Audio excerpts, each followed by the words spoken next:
Assalamualaikum warahmatullahi wabarakatuh. Alhamdulillahi wa kafa. Wassalatu wassalamu ala rasulillahil mustafa wa ala alihi wa sahbihi wa man wafa. Wa ba'd. Faya ibadallah, ahbaballahi wa ahbab rasulihi sallallahu alaihi wasallam. Usi nafsi wa iyyakum bitaqwallahi faqad fazal muttaqun. Fala tamutunna illa wa antum muslimun. Faqala ta'ala Ya ayyuhalladzina amanu taqullaha haqqa tuqatih wa la tamutunna illa wa antum muslimun. Guru kita semua, Asy-Syaikhaini Al-Fadilaini Al-Imamaini, Dr. Syamsi Ali dan Dr. Amil Faisal. Semoga Allah Subhanahu wa taala senantiasa memberkahi seluruh aktivitas antum, menyehatkan, memberikan kekuatan, dan insya Allah mudah-mudahan menerima seluruh amal ibadah kita sebagai amal ibadah yang diikhlaskan oleh Allah Subhanahu wa taala. Semoga seluruh aktivitas dan pesantren Nusantara Foundation yang dirintis oleh Al-Imam Syamsi Ali di Amerika selain bisa menginspirasi warga muslim dimanapun, juga melahirkan generasi-generasi terbaik insya Allah, baik kini ataupun di masa depan, memberikan wajah Islam yang terbaik seperti tadi yang disampaikan. Pun demikian dikhususkan untuk Adinda, putra dari Ustaz Amir Faisal yang akan melanjutkan studi. Semoga Allah senantiasa berikan taufik, istiqamah untuk tafaqquh fid din, dan kembali untuk bisa menyampaikan risalah pengetahuannya seperti yang diamanahkan dalam Al-Quran surah ke-9 At-Taubah di ayat 122 itu. Izinkan kami menyampaikan apa yang telah guru-guru kami sampaikan mengenai tema yang sekarang tengah kita bahas, dan tentunya tadi sudah banyak diuraikan baik oleh Imam Syamsi Ali pun demikian oleh Dr. Amir Faisal. Semoga sekali lagi Allah berkahi keilmuan keduanya. Izinkan kami kemudian merinci dari apa yang tadi telah disampaikan dengan tiga aspek bahasan utama. Kita akan mohon izin mulai dengan muqaddimah tentang mengapa kita diciptakan, kemudian yang kedua apa korelasi antara penciptaan dan tugas kita sebagai manusia dengan Al-Quran. Kemudian yang ketiga, bagaimana kita bisa menampilkan pedoman hidup dalam Al-Quran terkait dengan misi kehidupan kita di muka bumi ini. Tiga ini yang mudah-mudahan bisa saya sampaikan dengan durasi waktu yang telah ditetapkan oleh panitia. Tadi ada sekitar 20 menit ya. Mudah-mudahan sampai 20 menit ini, dan kalaupun boleh bisa disesuaikan dengan kultum barangkali Ustaz Syamsi Ali ya, kuliah terserah antum gitu. Jadi waktunya bisa kita maksimalkan insya Allah. Baik, bismillahirrahmanirrahim. Mohon izin karena kita temanya Al-Quran, jadi saya akan mencoba mengurutkan topik bahasan kita sesuai dengan urutan-urutan dari ayat-ayat Al-Quran insya Allah. Kita mulai pertama terkait dengan kenapa kita diciptakan oleh Allah Subhanahu wa taala, apa tujuan utamanya, sehingga nanti kita bisa temukan hikmahnya dan korelasinya dengan Al-Quran.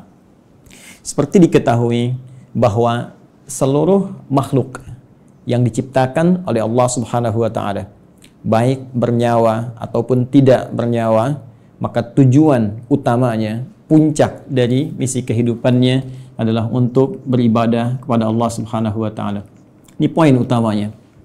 Saat Allah menciptakan malaikat, ya, malaikat tidak diciptakan kecuali hanya untuk beribadah, walaupun tugasnya bisa beragam. Ada yang bertasbih saja, bertahmid saja, bertakdis saja, Al-Baqarah ayat ke-30. Ada yang kemudian tugasnya memikul arsy saja, ada yang menurunkan wahyu, ada yang kemudian menurunkan rizki dengan izin Allah.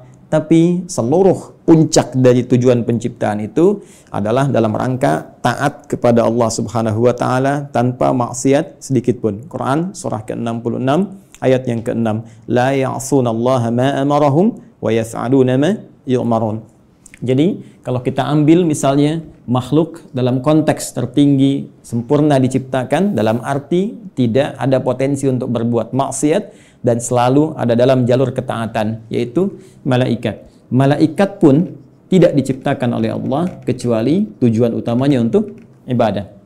Ya, pun demikian kita kembali kepada manusia ataupun juga dengan jin. Kalau kita ingin satukan keduanya, ya, jin tentunya diciptakan sebelum manusia, jadi saya dahulukan ya, setelah malaikat kemudian jin, saya dahulukan sebelum manusia. Quran surah ke-15 Al-Hijr ayat ke-27. Wal janna khalaqnahu min qablu min naris samum. Ya, sedangkan jin itu kata Allah kami ciptakan sebelum manusia dari materi yang berbeda, dari api yang menyala-nyala.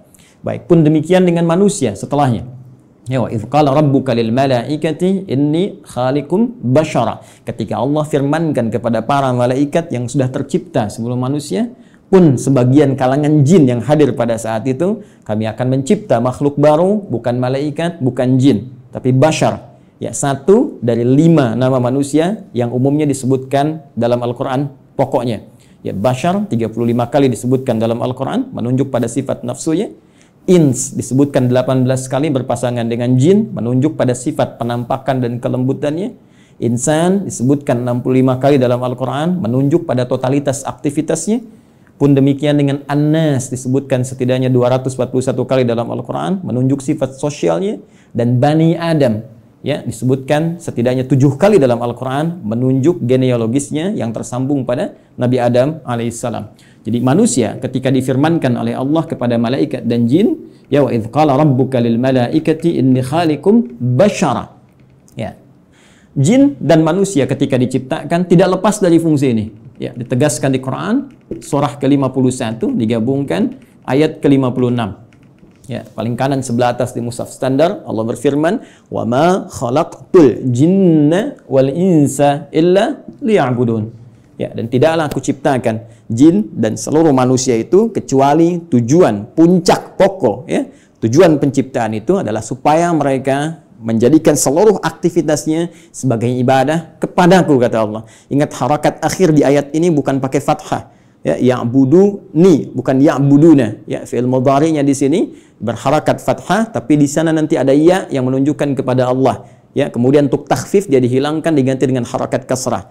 Jadi jelas Allah memberikan kesan yang tegas bahwa seluruh fungsi penciptaan manusia tiada lain seluruhnya dalam rangka beribadah kepada Allah Subhanahu wa taala. Nah, yang menarik adalah ketika Allah mendeklarasikan dan menginformasikan tentang khususnya manusia ya dalam konteks tugasnya untuk beribadah ini, maka diperjelaslah oleh Allah mengenai tempat dan misinya di mana dia akan beribadah, kemudian seperti apa misi yang akan diemban. Jadi sangat menarik, ya. Itu disebutkan di Quran surah kedua Al-Baqarah di ayat ke-30, ya. Paling kiri sebelah atas di mushaf standar. Ya, Allah berfirman, perhatikan kalimatnya, ini sangat indah sekali. Antara penciptaan, pengenalan manusia kepada jin dan malaikat dengan pemberian tugasnya itu dibuka dengan kalimat yang sama, diksi yang serupa, tapi untuk menunjukkan makna yang berbeda. Ya, ingat, karena di Quran tidak ada pengulangan. Ya, ketika disebutkan yang seperti itu, yang serupa, maka kaidah tafsirnya, ya Dr. Amir Faisal, Ustaz Syamsi Ali lebih mengetahui, ya taksisan li ma'nan jadid. Ini untuk pengantar kepada makna yang baru, yang tidak sama dengan sebelumnya. Baik, di Quran surah ke-15, ayat ke-28, ketika Allah mencipta manusia digunakan diksi wa idz qala rabbuka lil malaikah. Ya, kemudian ketika memberikan misinya, dan di mana ditempatkan untuk menjalani misi ini, maka dibuka dengan redaksi yang sama. Wa idz qala rabbuka lil malaika. Seakan-akan ingin mengesankan bahwa, hei, saking dahsyatnya penciptaan manusia ini, saking dahsyatnya misi manusia ini, jadi bukan hanya penciptaannya. Ya, penciptaan manusia ingin menunjukkan tentang dibawanya misi yang sangat agung, sangat dahsyat, sampai-sampai malaikat yang sempurna pun tak berbuat maksiat mesti mengetahuinya. Sampai-sampai jin pun yang dicipta lebih dulu mesti mengetahuinya. Ya, hanya bedanya yang di Quran surah 15 ayat ke-28 Allah menggunakan redaksi khaliq, ya. Karena itu kita menyebut Allah dengan sang khaliq, diambil dari diksi Al-Qur'an. Inni khaliqum basyara, mencipta yang tak pernah ada, ya. Sebelumnya, mencipta yang tidak bersandar pada bahan yang ada sebelumnya, beda dengan sifat makhluk yang tercipta. Sedangkan pemberian misinya digunakan kata ja'il. Ya. Inni ja'ilu fil ardi khalifah. Yang di sini menunjuk penciptaannya, yang di sini menunjuk pada pemberian misinya. Kita fokus ke sini dulu dengan cepat. Baik. Baik, Allah dengan tegas, singkat, padat memberikan satu informasi kepada kita semua melalui Al-Qur'an. Kata Allah, aku infokan pada malaikat. Aku infokan pada jin yang sebelum kalian aku ciptakan mereka. Saking tingginya misi kalian, ya. Inni menggunakan taukid, sungguh aku, ja'ilun fil ardi, akan menjadikan. Ingat, ja'il menugaskan, khalik mencipta. Setelah ciptaan itu terjadi, karena Allah mencipta mustahil, ya tidak ada fungsinya, mustahil tidak ada tujuannya. Di dalam bahasa Arab, kalau kita sudah membuat sesuatu, kemudian ingin menjadikan, menerangkan fungsinya, apa yang telah dibuat itu, orang Arab menggunakan diksi ja'ala, ya ja'alu, ja'il. Allah telah mencipta manusia, Quran surah 15 ayat ke-28, dan ingin menerangkan ini fungsi, misi penciptaan manusia itu. Maka digunakan kata ja'il. Inni ja'ilun fil ardi. Satu, fil ardi. Di poin ini. Ini menunjuk pada tempat, aku akan menjadikan, memberikan fungsi pada manusia yang telah tercipta itu. Akan menempatkan mereka bertugas, tempatnya bukan di langit. Bukan fis sama, ya. Awas hati-hati, tapi tempatnya di mana? Fil ardi. Ya, yang kita terjemahkan dengan bumi itu. Baik. Khalifah, dan dia akan membawa peran untuk menunaikan tugas ibadah itu sebagai khalifah. Ya. Yang setidaknya punya dua makna pokok. Bisa jadi khalafa yakhlifu, ya, yang saling menggantikan. Artinya kalau satu selesai akan lahir yang lain meneruskan kembali, satu selesai meneruskan kembali, ya, bapak kemudian melahirkan anak, anak melahirkan anak lagi, saling menggantikan. Dan Al-Qur'an memberikan pesan jangan sampai seseorang meninggalkan generasi setelahnya dalam keadaan lemah. Quran surah keempat ayat 9 itu.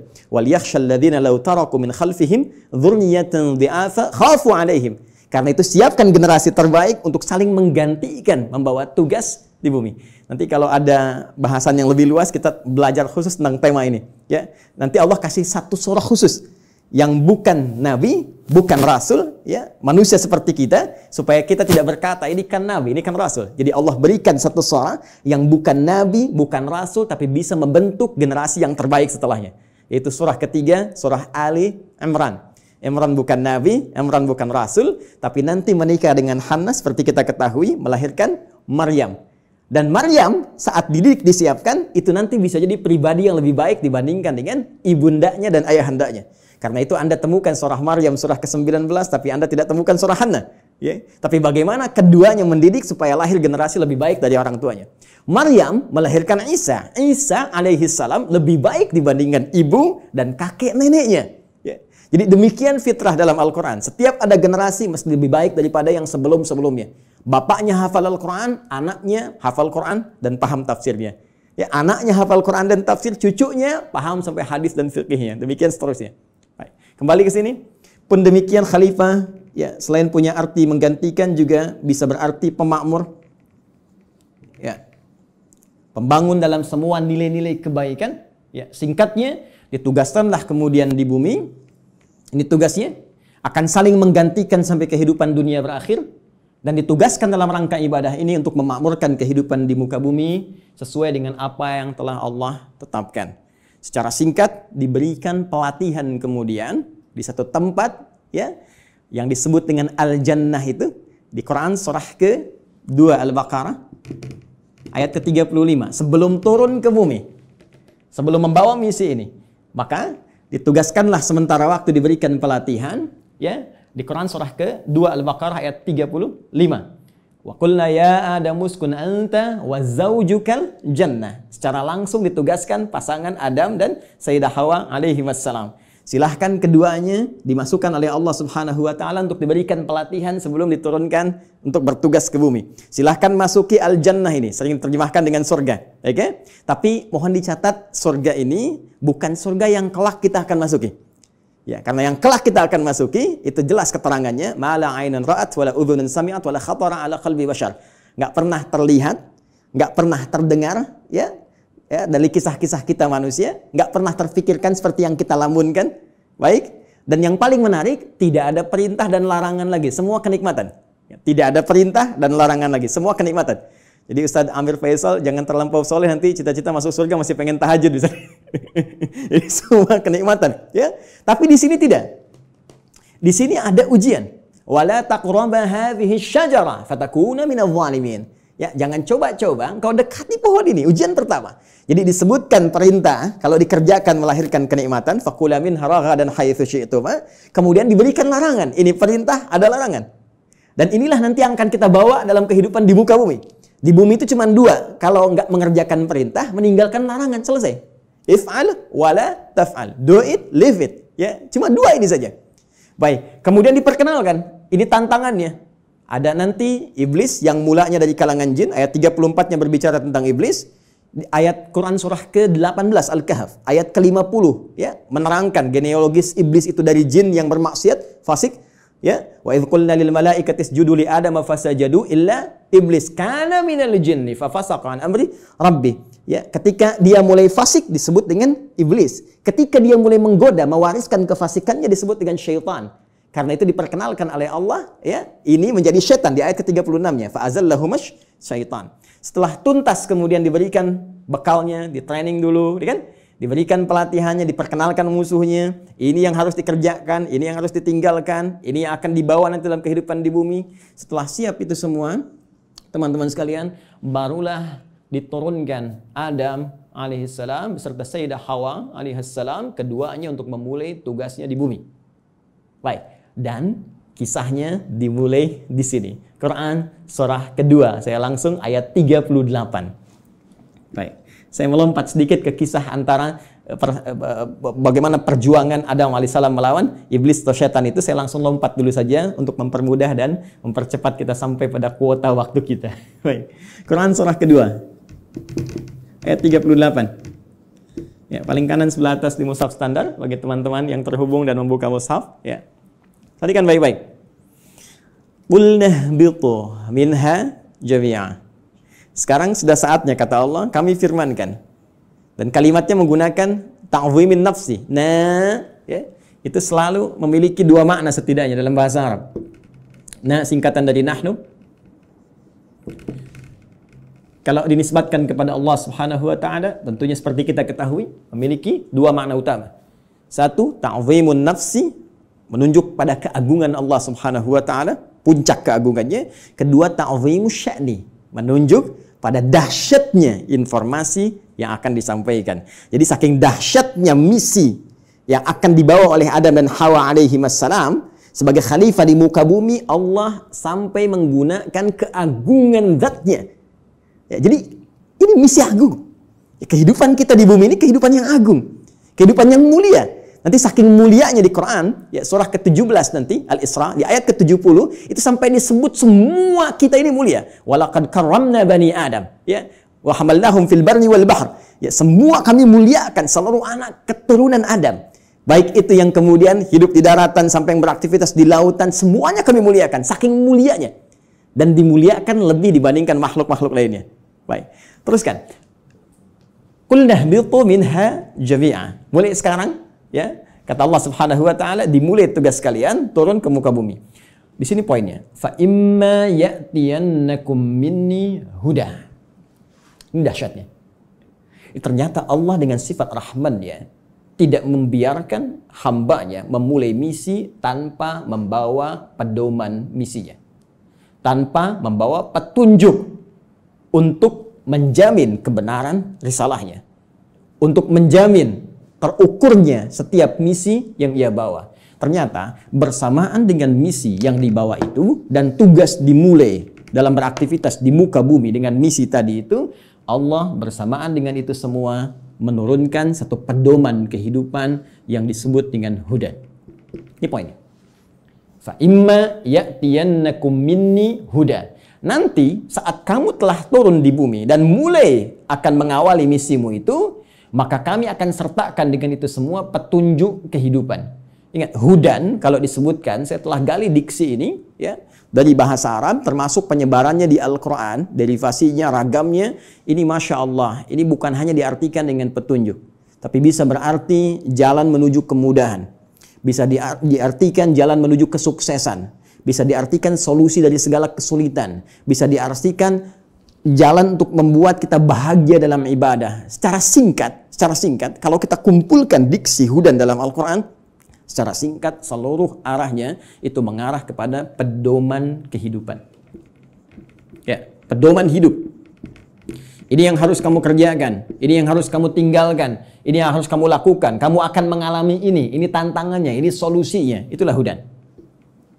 Dan sifat rahman Allah menjadikan penugasan ini menjadi nyaman untuk dijalani dan terhindar dari segala kegelisahan dan kesedihan. Perhatikan ujung kalimat ayatnya. Fa imma ya'tiyannakum minni hudan faman tabi'a hudaya. Kalau nanti petunjuk, pedoman hidup ini diikuti saat bertugas di bumi, ya Adam, Hawa, sampaikan pada anak cucumu, setiap mereka ikuti, ya kalian ikuti semua petunjukku ini. Kalimatnya di ujungnya ada ya nisbah kepada Allah. Petunjukku. Jadi ini bukan Nabi Adam yang buat, bukan Sayyidah Hawa yang buat. Ya, Allah yang langsung tetapkan. Fala khaufun 'alaihim wa la hum yahzanun. Allahu akbar. Maka aku jamin kata Allah, fala khaufun 'alaihim la fala khauf. Ya, selama menjalani misi di bumi ini tidak akan pernah merasakan kekhawatiran, kegelisahan. La khauf, tidak gelisah. Gelisah itu lawannya tenang. Ya, berarti kalau tidak gelisah tenang. Ya, wala khaufun 'alaihim wala hum yahzanun. Yahzanun sedih. Lawannya senang. Allahu akbar. Ya, lawan dari sedih senang. Ini sangat menarik. Jadi ketika Allah menugaskan Adam alaihissalam, ya, kemudian beserta pasangannya Sayyidah Hawa alaihissalam untuk kemudian berkembang di muka bumi melahirkan anak keturunan disebut dengan Bani Adam nanti, ya kan? Ternyata semua misi itu misi yang menyenangkan. Dan misi yang menenangkan. Jadi kalau dibawa ke rumah tangganya senang, tenang. Dibawa ke kantor, di kantor tenang, senang. Dibawa ke tingkat kehidupan sosial, senang, tenang. Jadi ternyata tugas di bumi ini tugas yang menyenangkan. Tugas yang menenangkan, menenangkan dan menyenangkan. Jadi kalau ada orang yang hidup di bumi selalu gelisah, ya selalu merasa tidak senang, ini menunjukkan boleh jadi kehidupan ini tidak disertai dengan pembacaan pada pedoman hidupnya. Ini yang disebut dengan hudan. Nah, teman-teman sekalian, menariknya setiap berganti generasi. Ya, karena Adam itu alaihissalam selain nabi, beliau juga manusia. Ya, nabi punya fitrah kenabian, manusia punya fitrah kemanusiaan. Baik, karena setiap nabi itu manusia, maka manusia punya fitrah kemanusiaan. Di antara fitrahnya pasti mengalami kematian, wafat. Setiap yang berjiwa pasti wafat. Quran surah ke-3 Ali Imran ayat 185. Kullu nafsin dha'iqatul maut. Semua, bukan satu dua orang, seluruh umat bahkan ada kuotanya, ada batasnya. Ya, batas kematian disebut dengan ajal. Quran surah ke-7 Al-A'raf ayat 34. Walikulli ummatin ajal. Fa idza jaa ajaluhum la yastakhiruna sa'atan wa la yastaqdimun. Bahkan semua punya batas hidupnya. Ya, harus diisi. Ya, bagaimana Allah memberikan bimbingan, dia isi itu sampai menemukan ujung batas hidupnya, dan jika sudah tiba tak akan mampu dia mundurkan, tak akan mungkin bisa dimajukan. Ya, jadi mohon izin lompat sedikit ya, nggak usah memaksakan diri. Ada kita lihat ada yang orang bunuh diri, mencoba-coba, nggak usah coba-coba. Kalau sudah tiba waktunya meninggal juga. Kalau belum tiba ya nggak akan wafat. Ya, nah ini poinnya. Karena Adam itu manusia. Karena itu punya fitrah kemanusiaan, maka Adam pun wafat. Ya, setelah itu mewariskan anak keturunan Quran surah ke-4 ya, ayat yang pertama, ya ayuhan nasu taqu rabbakumul ladzi khalaqakum min nafsin wahidah wa khalaqa minha zawjaha wa batha minhuma rijalan katsiran wa nisaa. Melahirkan keturunan, ada laki-laki ada perempuan, sampai kemudian mereka berkomunal, ya, berkelompok-kelompok, bersuku-suku, kemudian bahkan menyebar lebih luas lagi, saling mengenal dan saling berinteraksi. Quran surah ke-49 Al-Hujurat ayat ke-13. Ya ayyuhan nas, wahai seluruh manusia, inna khalaqnakum min dzakarin wa untha. Kami ciptakan kalian ada laki-laki ada perempuan. Ternyata manusia cuma dua jenis, ya, laki-laki dan perempuan. Awas, hati-hati, ya. Wa ja'alnakum syu'uban wa qabaila. Kemudian setelah itu kami jadikan kalian, ya, syu'uba, berkelompok-kelompok, membentuk satu komunitas dari keluarga ke masyarakat, RT, RW sampai negara sampai benua dan sebagainya.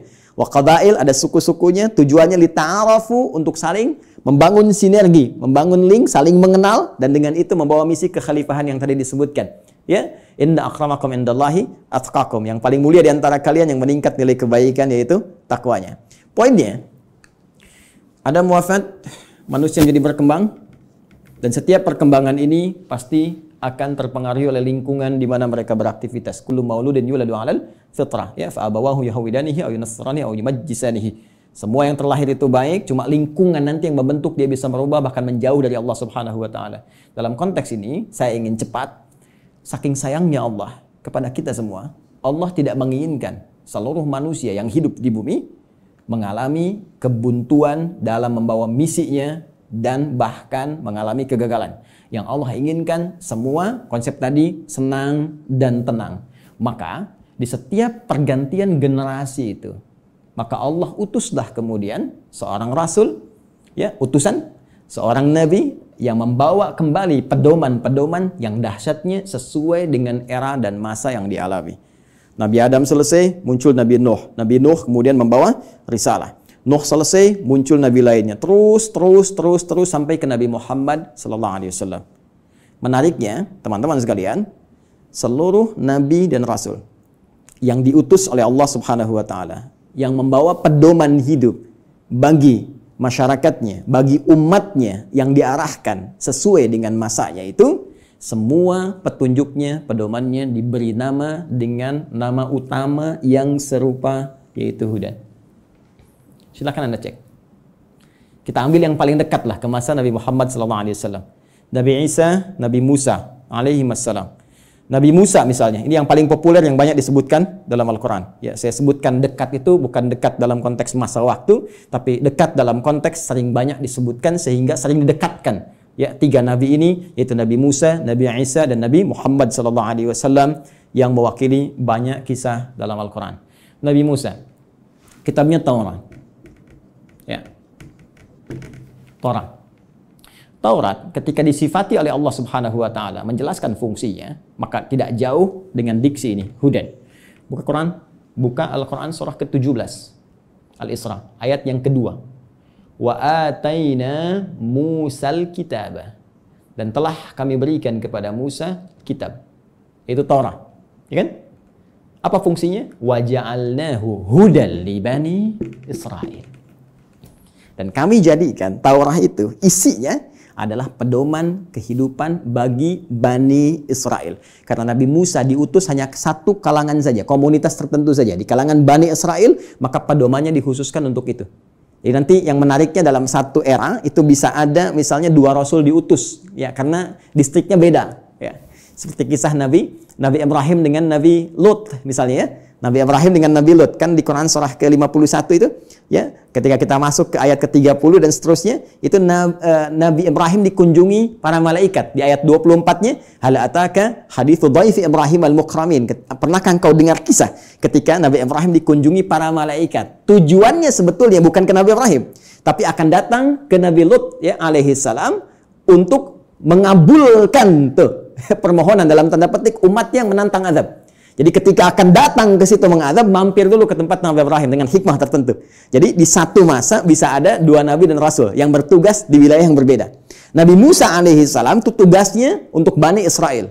Diberikan panduan, disebut dengan Taurat dan disifati dengan hudan. Pedoman kehidupan. Betapa inginnya Allah umat di zaman itu senang dalam menghadapi misi, menunaikan ibadahnya dan tenang dalam menjalankan itu semua. Berganti secara cepat Nabi Isa alaihi salam meneruskan risalah Nabi Musa setelah melewati fase-fase tertentu. Jaraknya sekitar 600 tahun ke Nabi Muhammad sallallahu alaihi wasallam. Nabi Muhammad ke Nabi Musa sekitar 2000 tahun. Nabi Isa alaihi salam ketika meneruskan risalah Nabi Musa alaihi salam, berarti tugasnya sama, ya, kepada Bani Israel. Jadi bukan kepada seluruh kalangan manusia, hanya untuk Bani Israel saja, terbatas.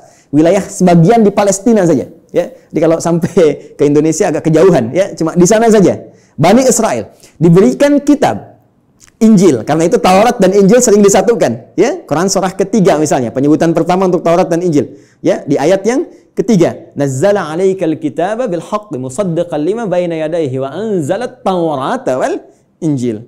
Ketika Injil diberikan kepada Nabi Isa alaihissalam sebagai kitab pedoman kehidupan, itu pun disifati sama kalimatnya dengan hudan. Buka Quran surah ke-5 Al-Maidah, ya, di ayat ke-46. Ya. Silakan lihat di pertengahannya. Wa atainahul injil fihi hudaw wa nur. Ya. Lihat kalimatnya. Wa atainahul injil, dan kami berikan kepada Isa alaihissalam Injil, fihi, di dalamnya hudan. Ini ada pedoman kehidupan. Jadi setiap era berganti, setiap masa berpindah, Allah selalu memberikan pedoman yang selalu aktual, faktual, dan dibutuhkan di masanya sesuai dengan kebutuhan makhluknya pada saat itu. Karena eranya berganti, kebutuhan bisa berubah, nuansa tidak sama, maka diberikan pedoman yang sesuai dengan masanya. Yang paling dahsyat, Nabi Muhammad SAW, Rasul terakhir. Perhatikan kalimatnya. Nabi Musa li Bani Israel, ya, Nabi Isa li Bani Israel, Nabi Ibrahim kalangan tertentu saja, ya, komunitas tertentu. Kemudian Nabi Lot juga demikian. Sebelumnya Nabi Nuh, ya, membawa risalah. Rasul pertama Nabi Nuh alaihissalam, komunitas yang terbatas. Nabi Muhammad SAW, karena beliau ditugaskan sebagai Rasul pamungkas, penutup. Kalau penutup berarti risalahnya harus sampai berakhir kehidupan dunia. Namanya penutup. Karena tidak ada Rasul setelah beliau, tidak ada Nabi lagi. Karena itu risalahnya harus bertahan abadi sampai kehidupan berakhir. Maka diturunkanlah oleh Allah yang paling spesial. Karena spesialnya ini menyifati segala hal yang tadi disebutkan. Harus sampai bertahan sampai kehidupan berakhir. Harus beda dengan yang sebelum-sebelumnya. Harus punya mukjizat yang lebih dahsyat. Karena itu yang terakhir ini, karena sifatnya harus bertahan sampai akhir zaman, dia harus lebih daripada yang sebelumnya. Harus bertahan. Tidak boleh ada celahnya. Ya, tidak boleh ada perubahan-perubahan, ya, yang harus terjaga dari lafadznya, katanya, dan sebagainya. Semua harus unggul. Maka dipilihlah oleh Allah Subhanahu wa taala, ditetapkan oleh Allah Subhanahu wa taala, karena ini yang paling dahsyat, yang paling baik, semua yang terkait dengannya selalu baik. Silakan cek. Yang dipilih turun membawa risalah ini, membawa wahyu ini, ya, teman-teman sekalian, dari kalangan malaikat Jibril alaihissalam. Ketika dipilih langsung naik statusnya menjadi Sayyidul Malaika, Ruhul Amin. Nabi Musa punya teman, setiap rasul di bumi punya teman rasul dari langit. Nabi Musa punya teman Malakul Maut. Baik, Nabi Muhammad SAW punya teman malaikat Jibril. Malaikat Jibril ketika ditugaskan menyampaikan risalah yang akan dibawa pada Nabi Muhammad SAW, maka langsung naik status jadi Sayyidul Malaika. Diturunkannya, teman-teman sekalian, di hari Jumat. Ya, hari Jumat, harinya naik status langsung menjadi apa? Sayyidul Ayyam. Yang dipilih menerima ini Nabi Muhammad SAW langsung naik status jadi Sayyidul Anbiya wal Mursalin. Bulannya, ya, bukan main-main. Bulannya bulan Ramadan. Ya, bulan Ramadan. Perhatikan baik-baik. Jumat naik status, Jibril naik status, Muhammad SAW naik status. Bulannya Ramadan langsung naik status jadi Sayyidul Syuhur. Bulan yang sangat dimuliakan. Saking mulianya, hanya turun satu malam yang penuh dengan keberkahan hanya di bulan itu saja. Untuk apa? Untuk mengagungkan risalah terakhir yang dibawa. Karena itu nanti surah ke-97, surah yang menyebut keutamaan malam Al-Qadar itu akan disandingkan dengan turunnya wahyu yang sangat istimewa untuk menunjukkan keagungan risalah dan wahyu terakhir yang akan diturunkan pada Muhammad SAW. Tiada lain, tiada bukan, itulah Al-Quran. Inna anzalnahu fi Lailatul Qadar. Ya, sungguh dengan segala keagunganku aku akan berikan informasi yang sangat dahsyat. Inna, aku tegaskan, aku kuatkan, ya, anzalnahu fi Lailatul Qadar. Kami turunkan Al-Qur'an itu di malam Al-Qadar. Baik, teman-teman sekalian, fokus di sini. Apa kaitan Al-Qur'an dengan hudan itu? Kita kuatkan kembali dengan Quran surah kedua ayat 185. Paling kiri di pertengahan di mushaf standar. Ya. Quran surah kedua ayat 185.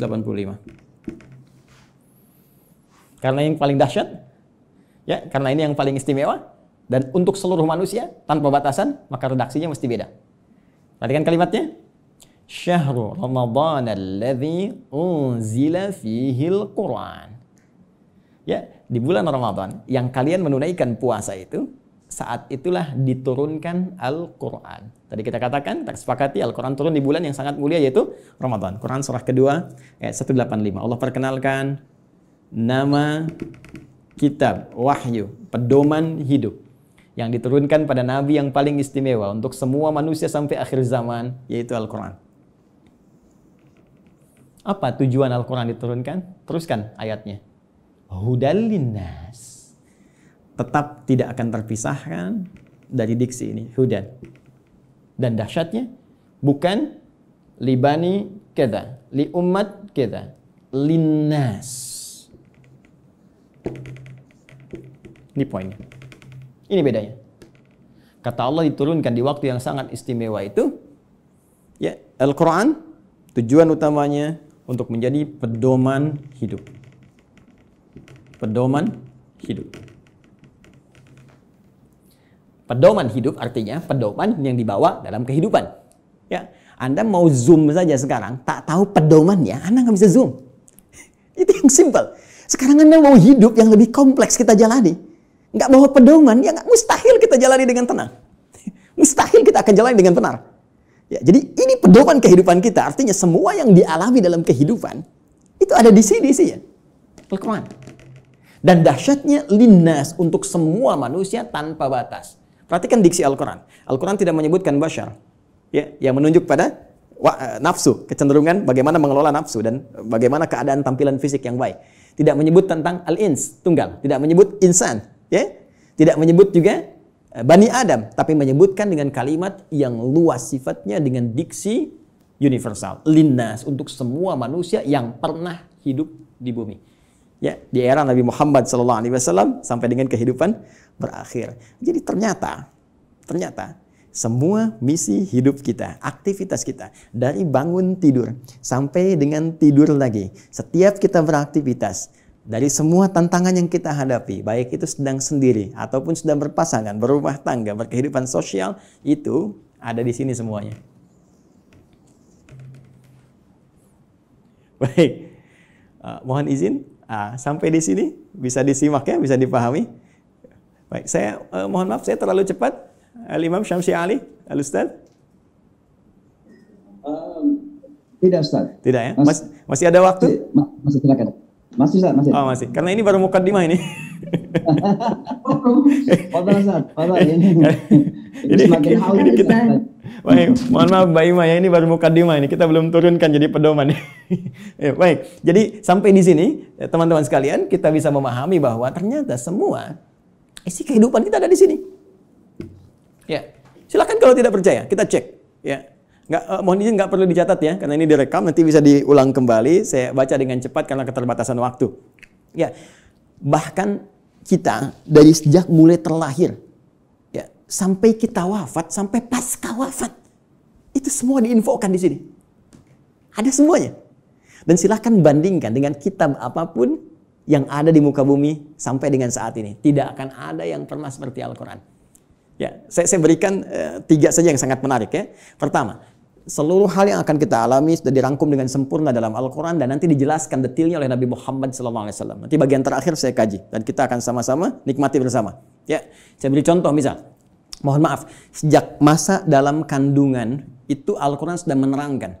Ya, bagaimana proses yang terjadi dalam kandungan. Detail secara fisiknya, secara umum disampaikan di Quran misalnya surah ke-22 di ayat yang ke-5. Bahkan pergerakan janinnya secara umum, ya, dari mulai kandungan lemah ke berat sampai diisi apa doa yang harus dibacakan, apa yang harus dilakukan supaya nanti bayinya terlahir dalam keadaan baik. Disebutkan di Quran surah ke-7 ayat 189.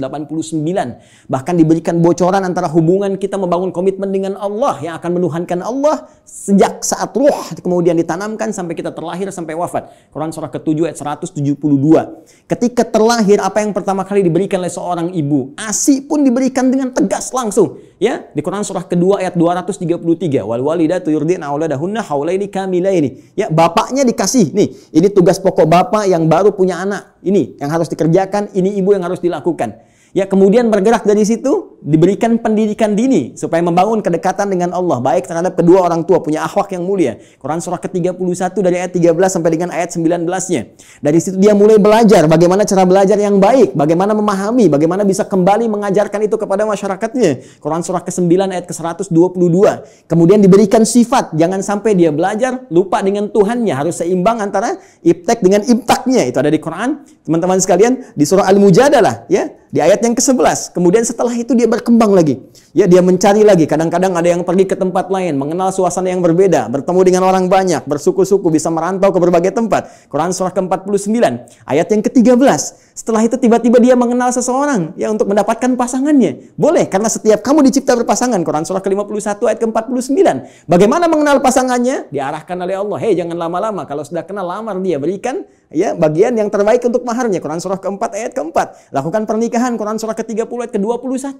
Bahkan saat akan menikah pun dijelaskan oleh Allah. Nanti kamu belajar dulu di rumah tangga supaya nggak kaget. Ini tugasmu laki-laki begini, tugas perempuan begini. Quran surah ke-4 ayat 34. Bahkan kalau ada persoalan begini cara menyelesaikannya sampai di ayat ke-35-nya. Kemudian diberikan tugas, ayah, kamu akan mulai mencari nafkah. Begini cara mencari nafkah yang standar. Quran surah kedua ayat 168. Kalau kamu ingin cepat, baru bergerak sedikit, rezekimu diberikan keberkahan. Quran surah kedua ayat 172. Kalau kamu belum bergerak, mengamalkan amalan ini, Allah berikan kemudahan rezeki kepadamu. Quran surah ke-7 ayat ke-96. Tapi jangan khawatir, ketika engkau bisa mensyukuri semua nikmat itu akan tambah nikmatnya. Quran surah ke-14 ayat ke-7. Tapi kamu jangan lupa, kamu bekerja mungkin akan menghalangi tantangan. Ada yang tidak suka, ada yang akan menyingkirkan, menyungkurkan, ada tantangannya. Ya, pelajari dengan sempurna. Ini loh secara umumnya dari mulai ringan sampai berat. Quran surah kedua ayat 214. Ya, kemudian rinciannya Quran surah kedua ayat 155 sampai 157. Cara menyelesaikannya Quran surah ketiga ayat 142. Kalau kamu bekerja, kamu lelah, tiba-tiba kemudian kamu sakit, merasa nggak enak, nyaman, ada zikir Nabi Ibrahim, Quran surah ke-26, ayat ke-80.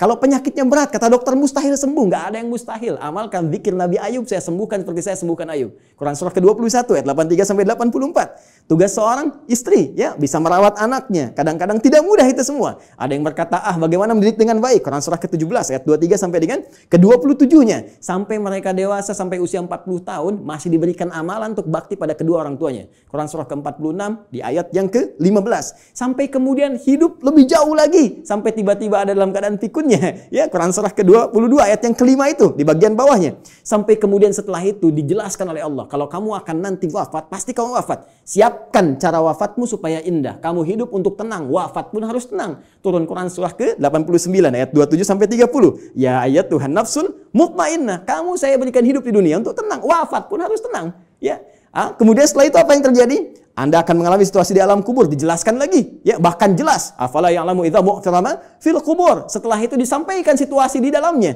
Bisa kamu siapkan sejak di dunia.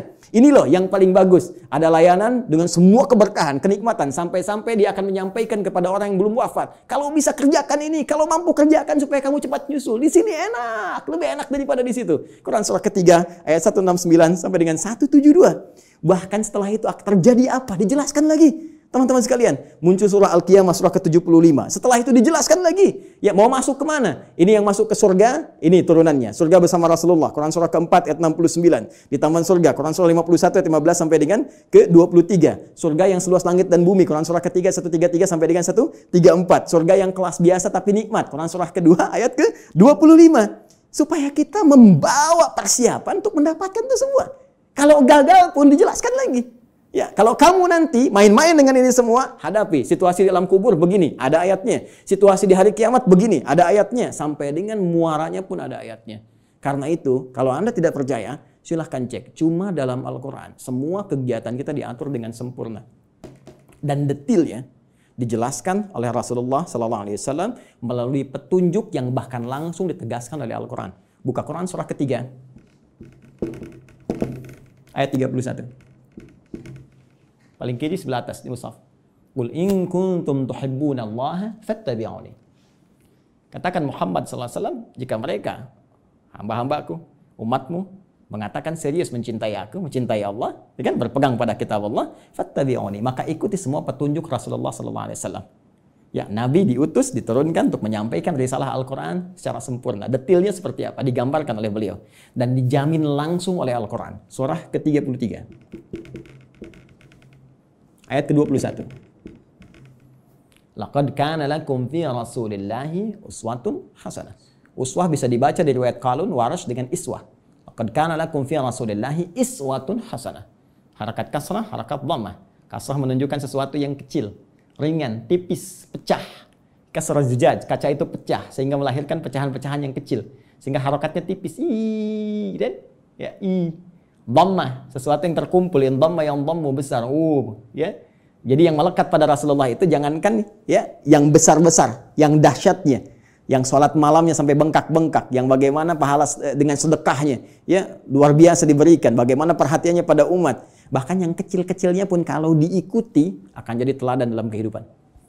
Jadi uswah itu ya keteladanan yang bila diikuti, yang mengikuti menjadi teladan lagi, yang saling terwariskan. Jadi ketika kita mengamalkan isi Al-Quran dengan petunjuk yang disampaikan oleh Rasulullah SAW, maka secara otomatis kata Allah, hidup kita pun selain menjadi tenang, nyaman, akan jadi teladan di masanya. Silahkan cek. Nabi wafat, sahabat jadi teladan. Sahabat wafat, tabi'in jadi teladan.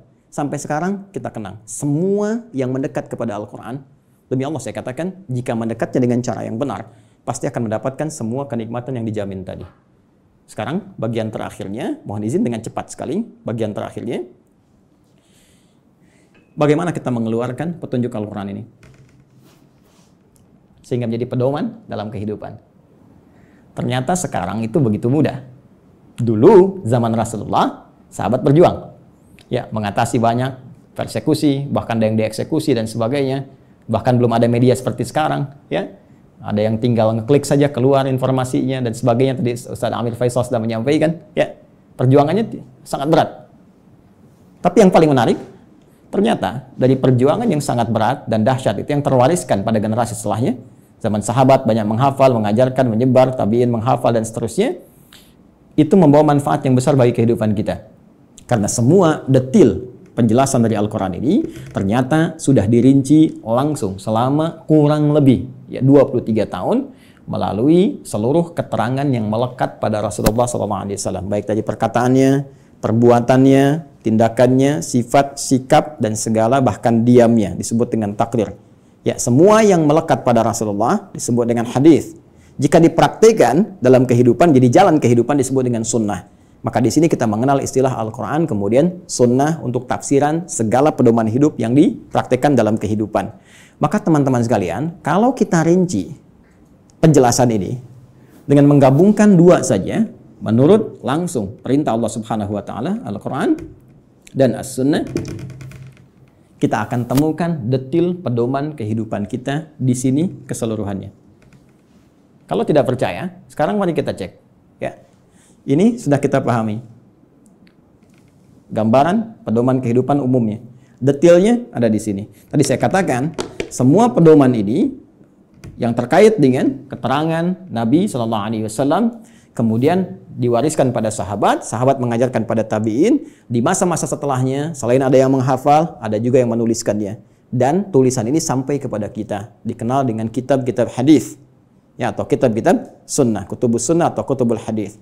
Banyak orang mempersepsikan bahwa kitab-kitab ini hanya bacaan semata.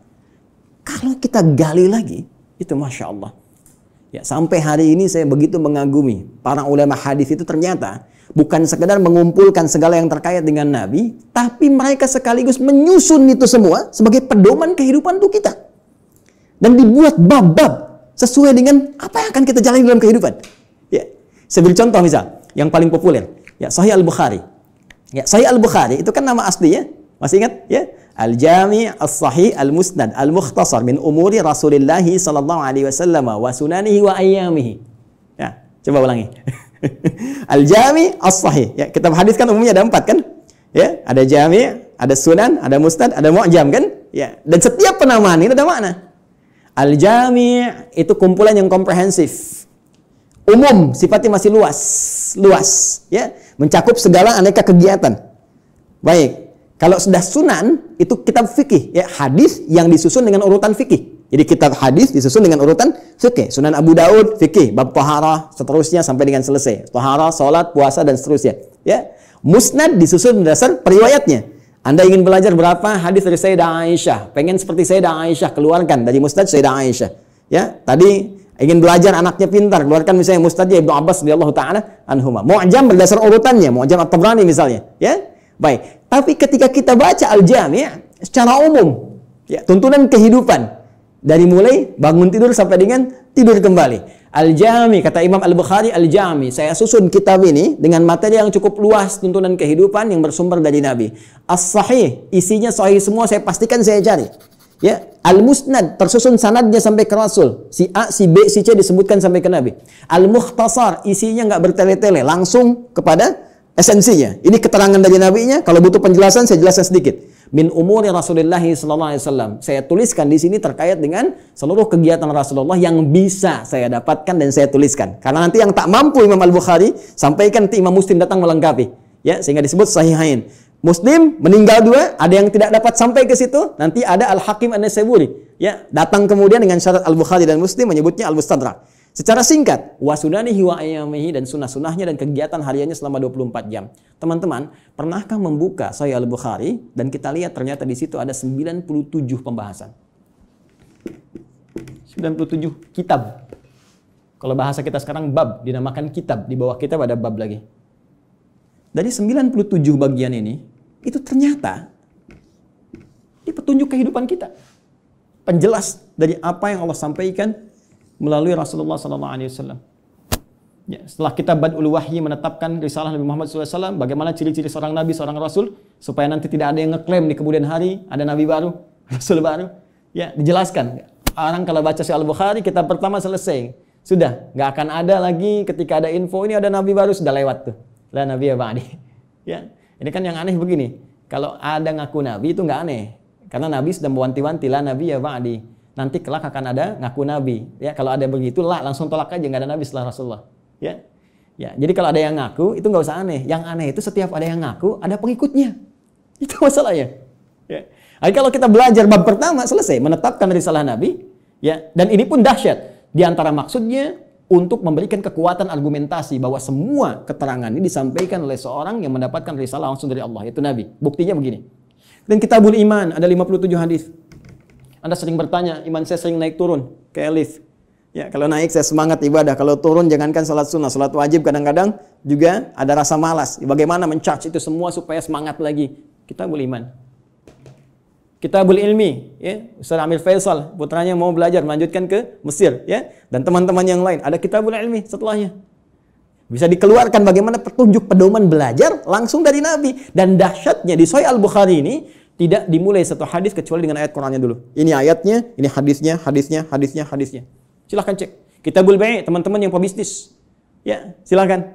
Yang berniaga, yang berbisnis, keluarkan Kitabul Bai'. Kitabul Tijarah, ya, kitabnya Kitabul Bai', turunannya turunan tentang bisnis. Di pemerintahan, diplomasi, birokrasi, Kitabul Imarah. Ya. Sekarang masa pandemi, ya teman-teman keluarkan ada Kitabul Wabah, tentang bab wabah, taun, ada semua. Dan kalau kita jeli lihat lagi, demi Allah saya katakan, hanya di Islam yang semua tuntunan kehidupan dari bangun tidur sampai tidur lagi ada pedomannya. Silahkan cek. Ya, bangun tidur ada doanya. Silahkan cek, bandingkan dengan keyakinan manapun. Cuma di Islam. Ini kita dalam konteks ilmiah ya, sedang berargumentasi. Jadi kalau nanti di soal kita berargumentasi. Ya, jangan diadukan, tapi kita didiskusikan. Ya, baik. Sekarang lihat, bangun tidur ada doanya. Ya, dan doa itu jangan salah. Doa itu bukan kalimat formalitas yang kita ucapkan untuk menjadikan sesuatu hanya sebagai ibadah semata. Bukan hanya itu. Tapi isi doa itu pedoman bagaimana kita menjalaninya.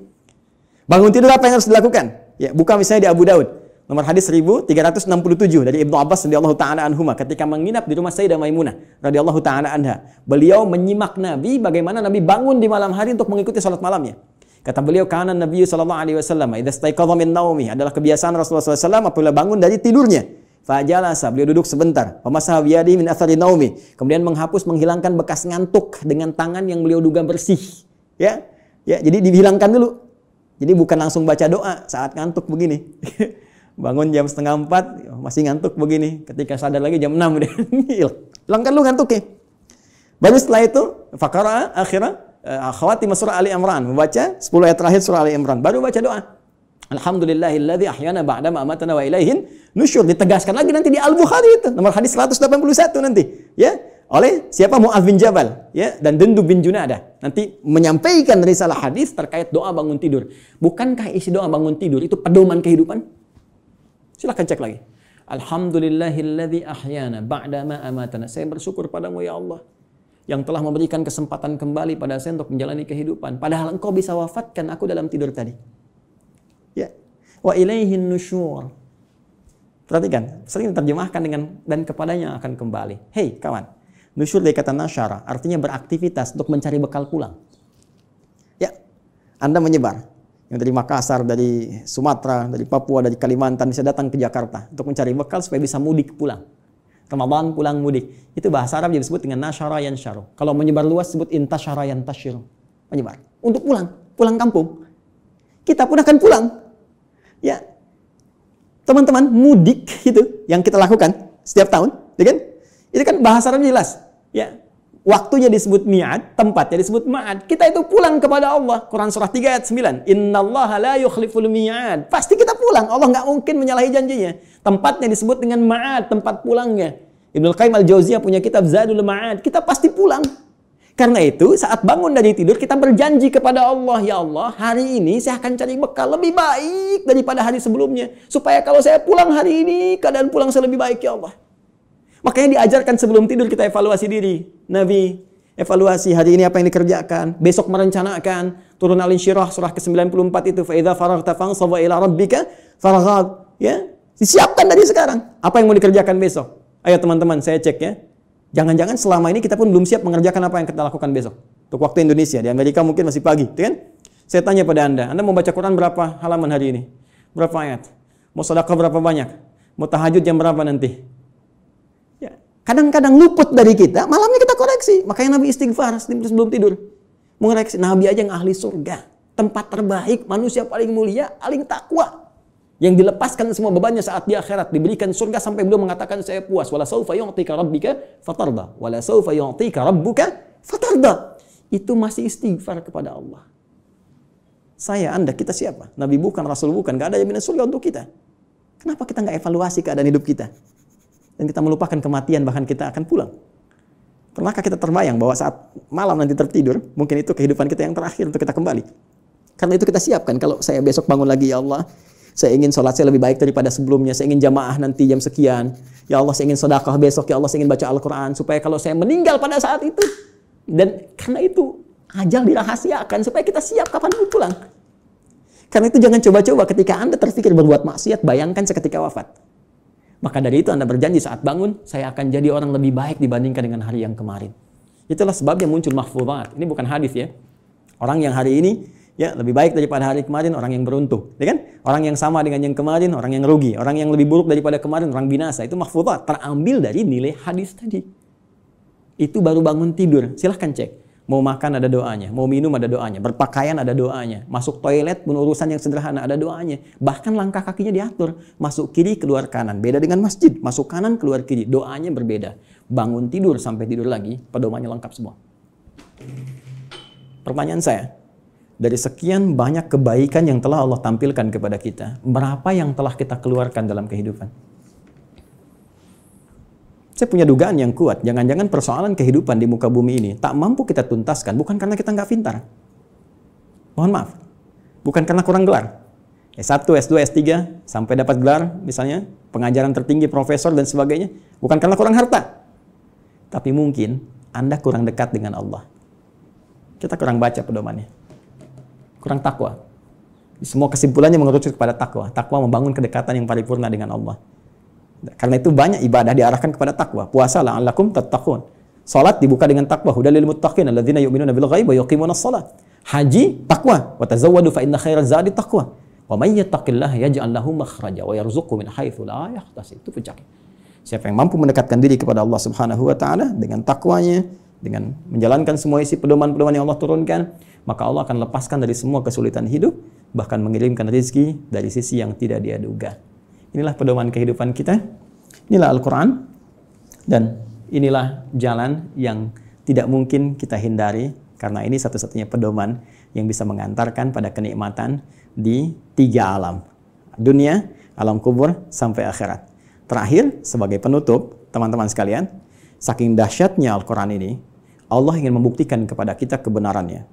Al-Quran tidak diturunkan di Romawi yang sudah maju pada saat itu. Bukan di Persia yang sudah punya kekaisaran yang dahsyat. Ya, kalau sekarang diibaratkan Amerika misalnya, Soviet, atau sekarang jadi Rusia dan seterusnya, atau Cina bahkan, kan?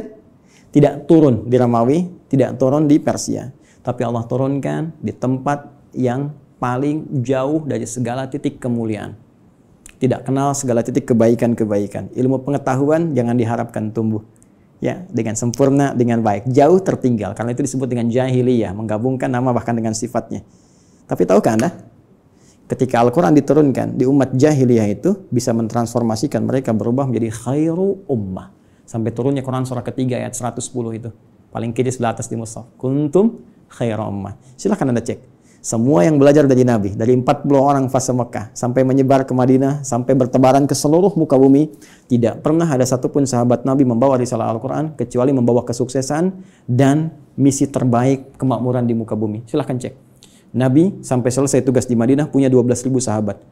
Punya 38 panglima, dari 12.000 itu. Kekuatan satu panglimanya bisa menaklukkan Persia dan Romawi.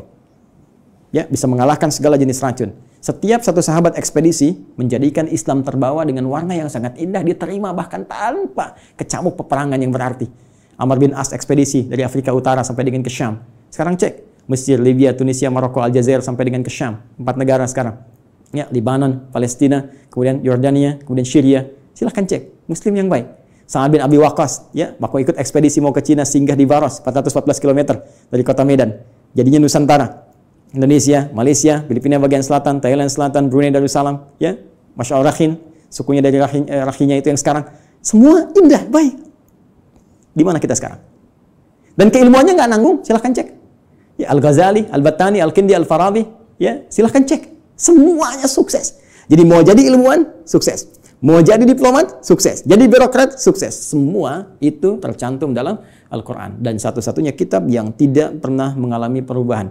Zaman Abu Jahal dulu dibaca Alif Lam Mim, sekarang pun tetap Alif Lam Mim. Silakan, strukturnya sempurna, segalanya sempurna. Itulah Al-Quran. Tinggal pertanyaannya, tantangan langsung dari Allah, sejauh mana kita bisa meyakini semua ini untuk menerapkan pedoman tadi, mempelajarinya, mengamalkannya dalam kehidupan kita sesuai dengan kebutuhan kita. Membaca baik, memahami mulia, menghafalkan dahsyat. Tapi intinya tidak harus dituntut untuk bisa memahami seluruh isinya. Cukup Anda sekarang, maaf sekali, yang pokok apa? Bawa itu semua. Sekarang tugas dunianya apa? Passionnya apa? Keluarkan petunjuknya, lihat Qurannya, lihat hadisnya, dalami itu, amalkan. Setelah itu, perhatikan. Bedakan rasanya, rasakan bedanya, pasti akan terasa bedanya. Dan dahsyatnya Al-Quran bisa menjadikan tausiah yang 20 menit sampai 60 menit. Baik, saya kira itu dulu sebagai pengantar. Ya, Ustaz Syamsi Ali, maafkan saya kalau terlampau luas waktu yang saya gunakan. Mudah-mudahan ada manfaat yang didapatkan. Nanti kalau lain waktu kita bisa ketemu kembali, kita akan belajar tentang cara langsung dari Al-Quran, bagaimana menanamkan Al-Quran dalam diri kita supaya mudah dibawa dalam kehidupan. Karena jangan salah, ini ahli Quran pun dibagi 3 lagi nanti di Quran surah ke-35 Fatir di ayat yang ke-32. Ada orang ahli Quran zalim, wa minhum zalimun li nafsi. Ada yang paket hemat, bisa untuk dirinya belum bisa berbagi. Wa minhum muqtasid, ya. Dan yang terbaik, bagaimana ahli Quran menebar kebaikan di sekitarannya. Ya, wa minhum sabiqum bil khairat biidznillah. Terima kasih, semoga bermanfaat. Subhanakallahumma bihamdika asyhadu an la ilaha illa anta astaghfiruka wa atubu ilaik. Assalamualaikum warahmatullahi wabarakatuh.